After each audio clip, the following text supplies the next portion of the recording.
நமஸ்காரம். பச்சேஸ்டி என்ற கிராமத்தில் சுமார் 1000 ஆண்டுகள் பழமையான மகாலட்சுமி ஆலயம்.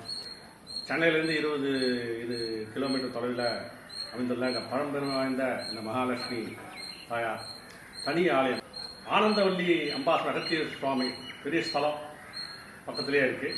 இந்த மகாலட்சுமி தாயாரை பார்த்தீங்கன்னா பத்மாவதி தாயாரோட அம்சம். இவங்க 2 கையில் பத்து வச்சுட்டு அபயவரத முத்திரையோட பத்மாசனம் மேலே பத்மாசனம் போட்டு பத்மத்து மேலே அமர்ந்து அருள்பாலிச்சுட்டு இருக்காங்க. அனுகிரக கோலத்தில் இருக்காங்க. இந்த பழம்பெருமை வாய்ந்த மகாலட்சுமி ஆலயத்தில் வருகிற 16/8/2024 வெள்ளிக்கிழமை 6/31 வரலட்சுமி பூஜை அன்னைக்கு சிறப்பு வழிபாடு நடக்க இருக்கு. அனைவரும் வந்து இந்த பழம்பெருமை வாய்ந்த இந்த மகாலட்சுமி தாயாரின் அருளை பெற்று செல்லும்படி கேட்டுக்கொள்கிறோம்.